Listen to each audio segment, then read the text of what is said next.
Assalamualaikum warahmatullahi wabarakatuh. Saya Anissa Fitri Nurhayati, pendamping PKH Kecamatan Sungkai Utara, Kabupaten Lampung Utara.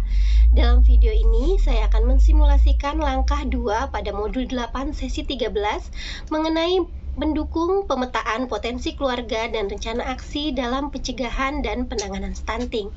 Video ini dibuat untuk memenuhi tugas akhir dalam Diklat Pencegahan dan Penanganan Stunting tahun 2022. Assalamualaikum warahmatullahi wabarakatuh. Sehat Bu? Gimana kabarnya? Sudah semangat lagi?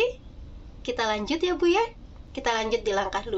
Setelah tadi langkah pertama, kita sudah bisa nih memetakan potensi keluarga dan juga tentang kemampuan diri dan keluarga dalam pencegahan dan penanganan stunting.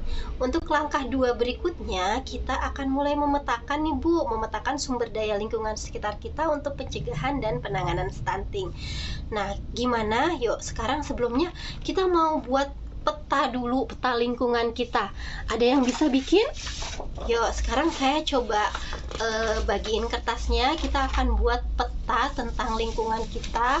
Dari peta itu bagaimana cara kita memetakan sumber daya, khususnya sumber daya alam, sumber daya manusia, dan juga sumber daya sosial yang ada di lingkungan sekitar kita. Oke, sekarang ini tadi kita udah bikin beberapa peta tentang lingkungan sekitar kita. Kayaknya ini yang paling mendekati nih Bu. Rumahnya mulai padat. Ini sekarang kita lagi ada di sini ya Bu ya, di tengah-tengah ya, di rumahnya Bu Septi. Di sini ada sama rumahnya Bu Usnul ya, Bu Usnul. Nah, yang menarik adalah ini Bu, di depan rumah ini kita ada apa ini Bu? Iya, ada halaman, ada pekarangan-pekarangan yang masih banyak yang kosong. Kira-kira itu potensi bukan Bu? Potensi bukan ya? Kalau kita ada nih halaman-halaman kita yang kosong seperti ini, itu merupakan salah satu potensi kita loh Bu. Potensi untuk apa? Potensi alam. Betul, potensi alam salah satunya adalah tanah yang subur. Lalu kita juga punya potensi sungai yang mengalir. Sungai ini untuk ketersediaan air yang bersih, khususnya air untuk ya, kalau misalnya kita mau berkebun, kita bisa menggunakan air sungai ya untuk menyiram tanaman kita. Nah, karena kita ini kan sekarang ya sudah ada di samping sungai, terus rumahnya juga belum terlalu padat, pepohonannya masih banyak. Kita juga masih punya potensi satu lagi Bu, yaitu potensi apa? Potensi udara yang melimpah dan masih bersih. Itu potensi loh Bu. Yuk, sekarang setelah ini kita udah tahu gambaran potensi kita mau tulis di sini. Kita punya peta sumber daya lingkungan. Yang pertama, jelas nggak Bu tulisannya kekecilan ya? Sini ibunya agak maju berarti ke saya. Nah, di peta sumber daya lingkungan ini kita punya 3 sumber daya yang bisa kita maksimalkan, yang bisa kita optimalkan khususnya untuk pencegahan dan penanganan stunting. Yang pertama yaitu sumber daya alam, lalu sumber daya sosial, dan sumber daya manusia. Sekarang saya mau bagi kelompok nih Bu. Bagi kelompok Ibu jadi 3 kelompok. Kalau misalnya di sini kita ada berapa orang? Ada 18 orang, berarti berapa? 66 ya. Saya akan kasih waktu ibu-ibu 10 menit untuk berdiskusi. Sebenarnya apa sih ya sumber daya alam di sekitar kita itu apa? Sumber daya sosial atau sumber daya manusia? Saya nanti ibu-ibu bisa tulis di kertas. Oh iya, saya belum jelasin sumber daya alam itu apa. Tadi saya udah jelasin nih, sumber daya alam itu mencakup apa aja? Mencakup tanah, air, dan udara. Jadi kita punya potensi pekarangan rumah yang kosong ya, halaman rumah yang bisa kita tanemin. Terus ada juga sungai, karena kebetulan kan kita punya sungai ya Bu ya. Kita punya sungai yang besar di depan sama sungai yang aliran yang kecil-kecil yang di belakang Bu Wiwi saya bilang. Nah, itu juga potensi Bu. Nah, lalu udara, betul, yang nggak boleh kita cemarin. Setelah tadi potensi sumber daya alam, terus nanti sumber daya sosial. Sumber daya sosial tuh apa ya? Sumber daya sosial tuh gini Bu. Jadi sumber daya sosial itu interaksi yang kita miliki antar sesama manusia. Misalnya misalnya nanti kita sekalian diskusi ya Bu ya.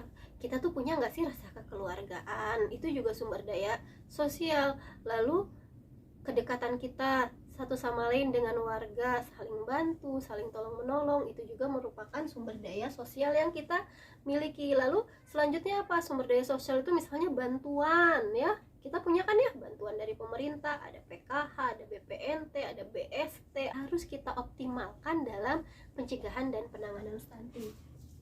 Betul. Lalu yang berikutnya adalah sumber daya manusia. Sumber daya manusianya siapa, Bu? Sumber daya manusia itu orang-orang kita, orang-orang di sekitar kita. Ada apa aja biasanya? Ada ada bidan desa, ada posyandu, ada kader PKK ya. Di sini saya tahu ada beberapa yang juga pada kader PKK, juga ada kader posyandu ya. Bu tulis Pak kader posyandu. Iya. Nanti kita akan tulis semuanya ini di kertas ini, nanti akan kita petain peta sumber daya lingkungan di khususnya di RT 02 ini apa aja. Ya Bu, sudah ini kayak sini saya minta lagi kertasnya.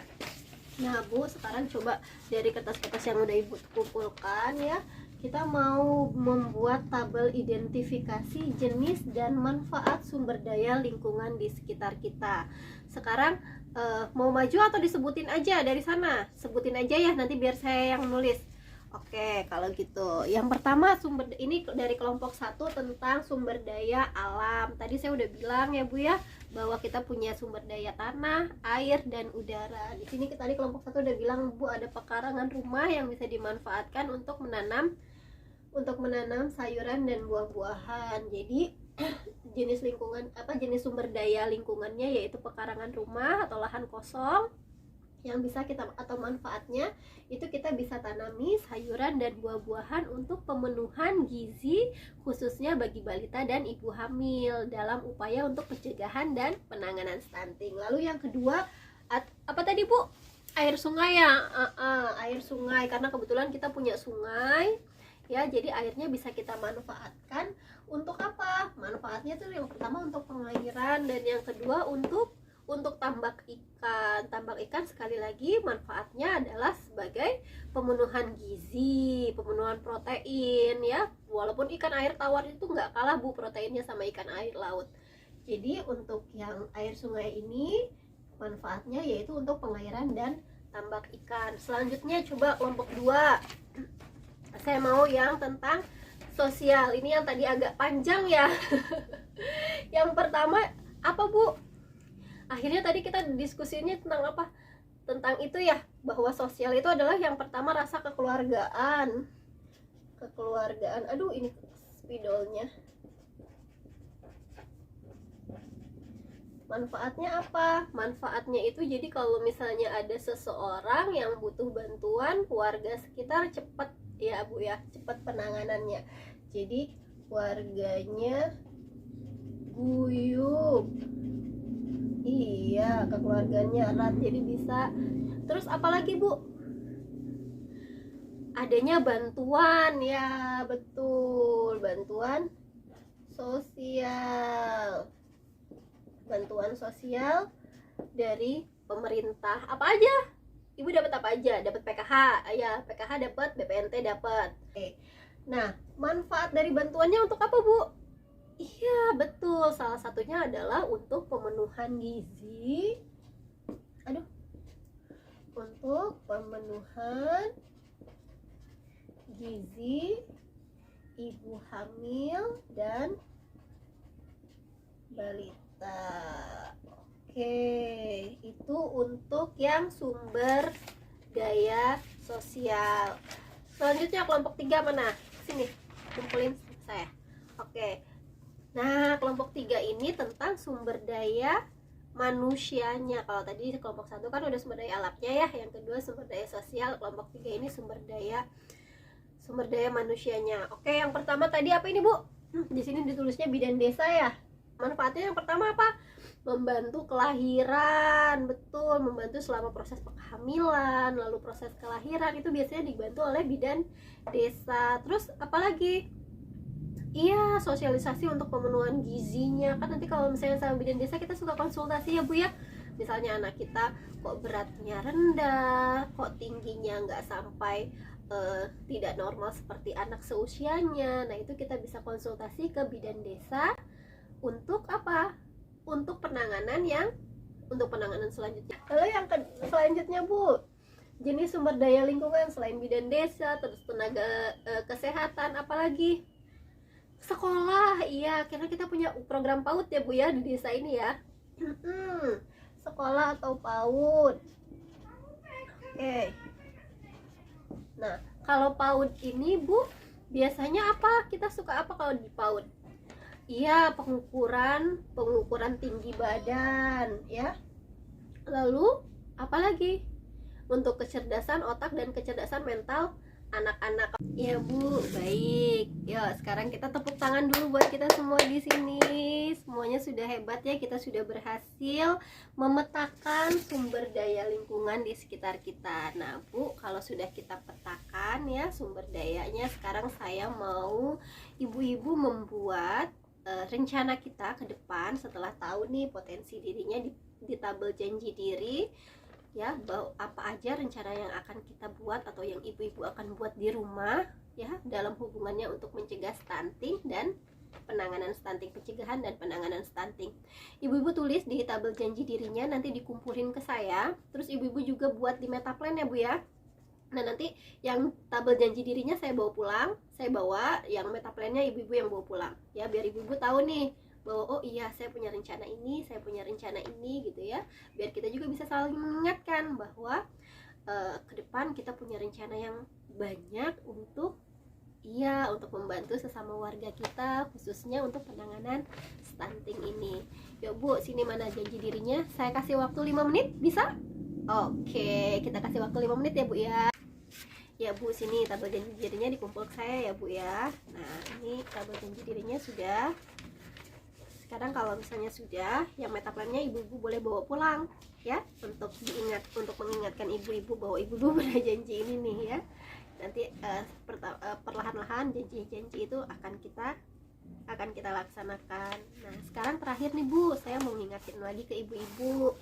Untuk apa? Untuk mengoptimalkan lagi bantuan sosial yang sudah ibu-ibu dapatkan dari pemerintah, khususnya PKH dan BPNT, untuk pemenuhan gizi khususnya bagi balita dan ibu hamil dalam rangka pencegahan dan penanganan stunting. Jadi kalau misalnya kita dapat bantuan ya Bu ya, untuk dibelikan apa? Pertama yang pokok, beras, betul. Terus pemenuhan vitamin, pemenuhan protein, karbohidrat ya Bu ya, gizi yang baik khususnya untuk ibu hamil dan juga anak-anak balita. Kenapa Bu? Karena balita itu adalah masa dimana masa-masa emas dimana anak-anak tumbuh. Jadi kalau misalnya kita bisa mengoptimalisasi maksimal masa pertumbuhan itu, insya Allah kedepannya kita akan bisa punya generasi yang lebih baik dari generasi kita yang sekarang. Nah sekarang kalau misalnya nih ibu-ibu pengen tahu lebih lanjut tentang apa sih stunting dan segala macam, ibu-ibu bisa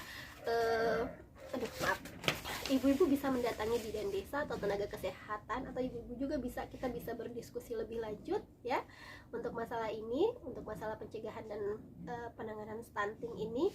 Kita punya posko stunting juga, jadi banyak hal yang bisa kita lakukan untuk pencegahan dan penanganan stunting ini.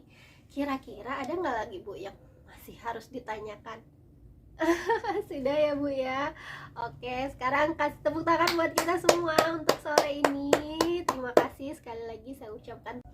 Oke, sebagai penutup saya akan mereview materi kita hari ini, yaitu yang pertama adalah mengenai sumber daya lingkungan yang bisa kita manfaatkan atau yang bisa kita optimalisasikan dalam rangka penanganan dan pencegahan stunting. Yang pertama kita punya apa? Sumber daya alam meliputi tanah, pekarangan kosong, air bersih, lalu udara yang bersih. Selanjutnya kita juga punya sumber daya sosial, artinya interaksi sosial kita sesama warga ya Bu ya, untuk saling bantu, saling asuh, hingga masyarakat yang guyup dan bisa saling bantu sehingga tercipta masyarakat yang guyup. Lalu yang berikutnya adalah sumber daya manusianya. Kita punya bidan desa, ada kader posyandu, ada kader PKK, terus ada aparat desa, ada tenaga pengajar di sekolah, juga ada SDM Kesos yang bisa membantu ibu-ibu dalam rangka pencegahan dan penanganan stunting. Demikian pertemuan kita sore ini, semoga banyak manfaat, dan jangan lupa ya Bu ya, ilmu yang sudah kita dapatkan dalam pertemuan kita sore ini ibu-ibu bisa bagikan di di rumah ibu-ibu bisa cerita ke suami, bisa cerita ke anak yang bisa mengerti, atau ke tetangga sekitar tentang ilmu yang kita dapat di pertemuan kali ini.